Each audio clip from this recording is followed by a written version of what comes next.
Hey everyone, welcome back. I'm Emily and I'm so glad you're here. And I'm John. Today, we're tackling something super important: common myths about learning English. If you've ever felt frustrated or stuck in your English learning journey, this episode is for you.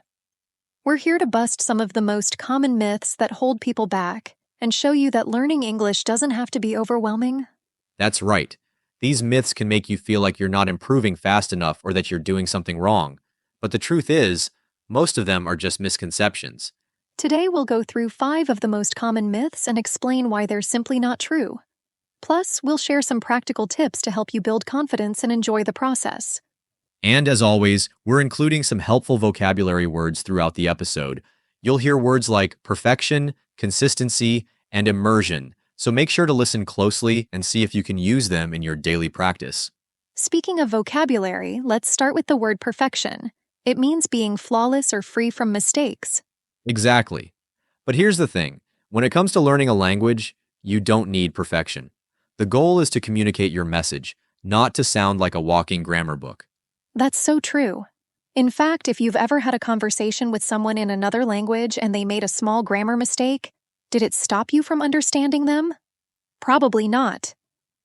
Exactly. So, our message for today is clear: don't let fear of mistakes hold you back. You'll improve by speaking, listening, and practicing consistently, not by waiting until everything is perfect. And that leads us to our next word, consistency. It means doing something regularly over time. Instead of spending hours once a week, just 15 minutes a day can make a big difference. Yes, you don't have to overwhelm yourself with long study sessions. It's about building a habit. Little by little, you'll see improvement. In today's episode, we'll share actionable tips that you can start using right away. And we'll also sprinkle in some fun examples and personal stories to keep things interesting. So, whether you're at home, commuting, or out for a walk, sit back and relax, or take notes if you want, and get ready to bust some language learning myths.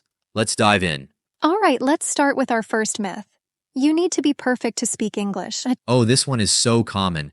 How many times have you heard someone say, "I'm afraid to speak because I might make a mistake"? It happens all the time. Exactly. But here's the truth. You don't need to be perfect to speak English. You just need to be understood. Let's talk about what perfection really means. As we mentioned earlier, perfection is about being flawless or without mistakes. And guess what? Native speakers aren't perfect either. Think about it. How often do you say, pause, or rephrase something in your native language? It's completely normal. Right. I once had a conversation with someone who said, "I go store yesterday." Did I understand what they meant? Absolutely. And that's the point. They communicated what they needed to, even if the sentence wasn't grammatically perfect. Exactly. And studies show that when people listen to conversations, their brains focus more on the meaning than the grammar. The listener's mind fills in the gaps naturally. Let's introduce another important word here, consistency. We talked about how consistency means doing something regularly over time.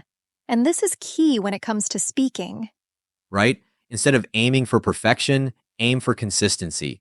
Try speaking in English every day, even if it's just a few sentences. For example, start small. When someone asks, "How's your day?" instead of worrying about making a long, perfect sentence, just say something simple like "good" or "pretty good." That's enough to keep the conversation going. And as you get more comfortable, you can add more details over time. Instead of saying just good, you can say, "Good, I went to the park today." You're building confidence step by step. Also, remember that conversations aren't competitions. No one is judging your grammar during a friendly chat. People care more about connecting than about nitpicking mistakes. Yes. And don't forget, you're already ahead of the game by speaking in a second language.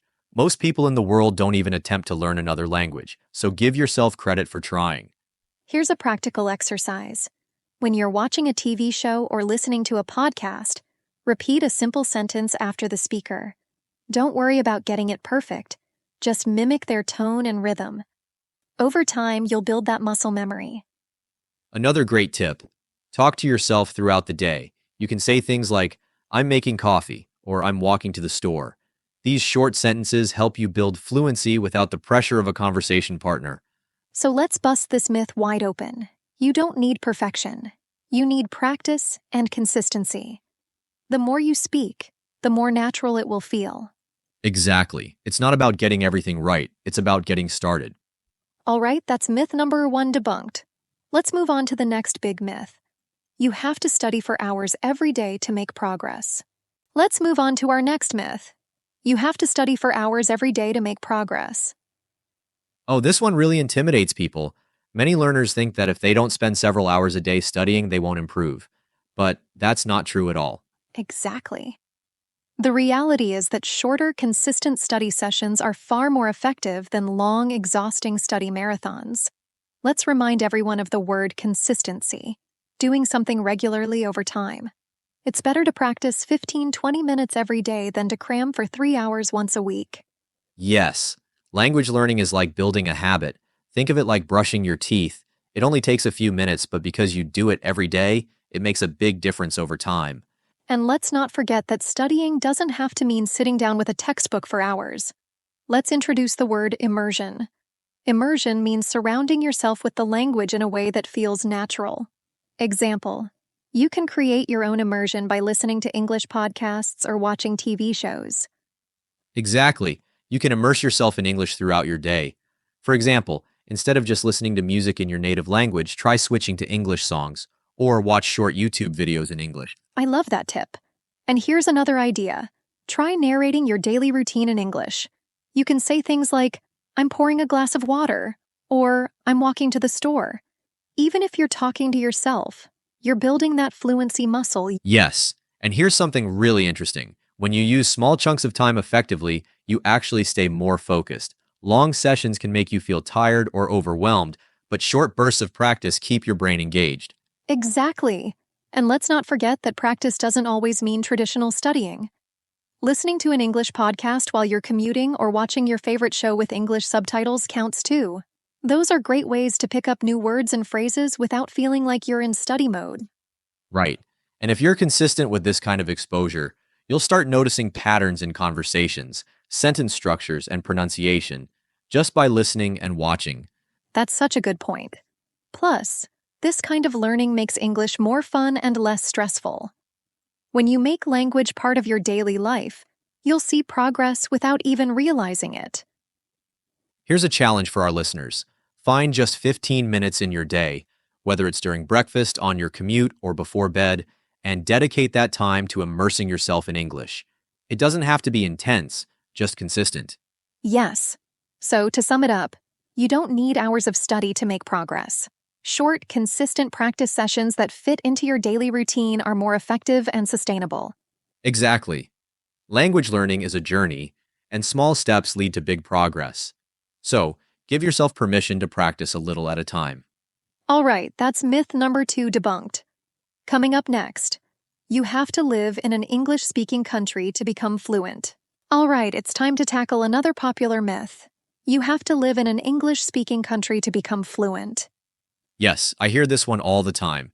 People often believe that unless they're living in the US, the UK, or Australia, they won't have a real chance to master English.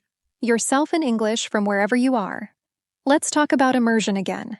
Immersion means surrounding yourself with the language in a way that feels natural. Exactly. It's all about creating your own English world. With today's technology, you can hear English anytime and anywhere. You can watch English TV shows, listen to podcasts, join online conversation groups. There are so many ways to immerse yourself. And that brings us to another important word: self-conscious. Self-conscious means feeling nervous or overly aware of yourself, especially because you're afraid of making mistakes. Example: many learners feel self-conscious when speaking in a new language. Yes, and that fear can make people think they need to live in an English-speaking country, so they're forced to speak. But the truth is, you can practice speaking without that fear, right from home. That's such a good point. And here's a helpful tip. Start by talking to yourself in English. It sounds a little funny, but it works. You can narrate what you're doing, like, "I'm making breakfast," or "I'm getting ready for work." This helps you get comfortable forming sentences without the pressure of someone else listening. I love that tip. And once you're ready, try finding a language partner. There are so many apps and websites that connect you with native speakers or fellow learners for conversation practice. Exactly. And it's not just about practicing with someone, it's also about listening. When you're watching a movie or listening to a podcast, pay attention to how people phrase things. Mimic their intonation and rhythm. It's a great way to improve your fluency. Yes. And let's not forget body language and cultural cues. When you watch English conversations, you'll notice gestures, facial expressions, and tone, which all help with understanding context. Here's another idea. Set small daily goals. For example, commit to watching a 10-minute YouTube video in English every day, or joining a live conversation group once a week. Little by little, you'll build confidence. Right. And remember, some people live in English-speaking countries and still struggle with fluency if they don't actively practice. On the flip side, I've met learners who have never left their home country but speak incredible English because they've immersed themselves through daily habits. So true. The key is to surround yourself with English consistently, no matter where you live. So, to bust this myth, you don't need to pack your bags and move abroad. You can create an immersive English environment right from your living room. Absolutely. Whether it's listening to English music, reading short articles, or chatting online, you have the tools to make English a part of your everyday life. All right, that's myth number 3 debunked. Next up, you need a huge vocabulary to speak fluently. All right, it's time to tackle another big myth.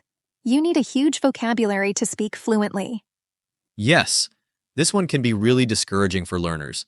A lot of people think they need to memorize thousands of words before they can even hold a basic conversation. But is that true? Not at all. In reality, you only need around 2,000 common words to understand 90% of everyday conversations. Instead of trying to memorize every word you come across, it's better to focus on words and phrases you'll actually use. Let's introduce our next vocabulary word, memorize. Memorize means learning something so well that you can remember it without needing to look at it again. Example: instead of memorizing long vocabulary lists, try using new words in sentences so they stick better. Right. When you just try to memorize lists, you may know the meaning of a word, but you won't know how to use it in context. For example, knowing the word delicious is helpful, but it's even better if you practice saying things like, "This cake is delicious," or "That restaurant serves delicious food." Yes, and that's why learning words through sentences and situations is so much more effective. Think about the words you use every day in your native language. It's a core set of phrases that you repeat in different situations. Exactly. If you're learning English for travel, focus on travel-related phrases like, "Where is the nearest hotel?" or "How much does this cost?" You don't need advanced vocabulary to get by in most conversations. And here's a fun fact. Some of the most commonly used words in English are really simple. Words like go, come, want, and need. When you know how to combine these basic words into sentences, you can express almost anything. That's true. Let's try an example. Say you don't know the word for restaurant, but you know words like place, food, and eat. You could ask, "Where is the place where I can eat?" And most people will understand what you mean. Exactly. You don't need fancy words to be understood. You just need to know how to communicate the basic idea. Here's a practical tip for building your vocabulary. Instead of memorizing random words, learn words in categories. For example, if you're practicing conversations about shopping, focus on words like price, store, buy, and return. Learning related words together helps you use them more naturally. I love that tip. Another strategy is to keep a small notebook or a note-taking app where you write down useful phrases you hear throughout the day. Then review them and use them in your conversations. Yes, the more you use a word, the easier it becomes to remember. It's not about stuffing your brain with every word in the dictionary. It's about practicing the words that matter most to you. So, to bust this myth, you don't need a huge vocabulary to speak fluently. Start with the basics, use what you know, and build gradually. Remember, fluency is about expressing yourself, not impressing others with fancy words. Exactly. And if you're consistent, you'll naturally pick up new words over time without even realizing it. All right, that's myth number 4 debunked. Next up, kids learn languages faster than adults. All right, here we are at our final myth. Kids learn languages faster than adults. This is such a common belief, right? A lot of people think that if you didn't start learning a language as a kid, you've missed your chance. But is that really true? Not at all. While kids do seem to pick up languages quickly, it's not because their brains are magically better at it. It's more about how they learn. They aren't afraid to make mistakes, and they spend a lot of time listening and repeating. Exactly. And that brings us to our first vocabulary word for this section, overthink. Overthink means to think or worry too much about something. Example, don't overthink it, just try speaking even if you make mistakes. Yes, adults tend to overthink everything when they're learning a language. We worry about getting grammar right, choosing the perfect word, or sounding silly. But kids? They just dive in and try. Right. Kids learn by experimenting. If they make a mistake, they don't stop and beat themselves up over it. They keep going. That's a big advantage, but adults can adopt this approach too. Absolutely.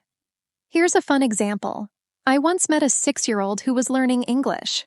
He didn't know how to say fork, so he just said, "the thing you eat with," and everyone understood him. He wasn't stressed about finding the perfect word. That's such a great example. And the truth is, adults actually have some advantages over kids when it comes to language learning. Yes, adults can recognize patterns, understand grammar rules, and connect new information to what they already know. For example, if you know the word biology, it's easier to guess the meaning of biological. Exactly. Plus, adults can set specific goals and use learning resources like apps, podcasts, and language exchange programs. Kids don't think about their learning strategies, but adults can use tools to speed up the process. Another reason people think kids learn faster is because they're surrounded by the language at school and home. But adults can create that kind of immersion for themselves too. For example, you can listen to English during your commute, watch your favorite shows in English, or even join online communities. That's right. And let's not forget, kids don't worry about making mistakes. They learn language by hearing the same phrases over and over again and repeating them. Adults can do the same by practicing repetition and imitation. Here's a tip. Find simple phrases that you can repeat daily. For example, start your day by saying, "Today is going to be a great day," or end it with, "I'm getting ready to sleep now." These small habits make a big difference. I love that. And remember, fluency is a gradual process. Don't compare yourself to a child. Compare yourself to the progress you made last week or last month. Exactly. To bust this myth, it's not about age, it's about your mindset and your approach. Adults can be just as successful as kids if they embrace mistakes and stay consistent. And that wraps up our final myth. Let's move to our recap and closing thoughts. Yes, here's a quick summary of the myths we've busted today. Myth number 1, you don't need to be perfect. Just focus on communicating. Myth number 2, you don't need hours of study. Short, consistent practice is key. Myth number 3, you don't need to move abroad. You can create your own English environment. Myth number 4, you don't need a huge vocabulary.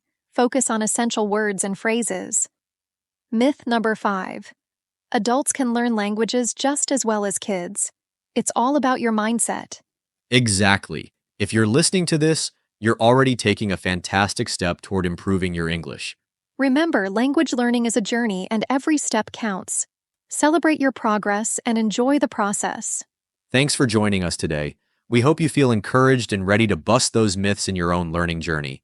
If you found this helpful, share this episode with a friend who's learning English too. And don't forget to subscribe for more language tips and myth-busting episodes. Take care and happy learning. See you next time.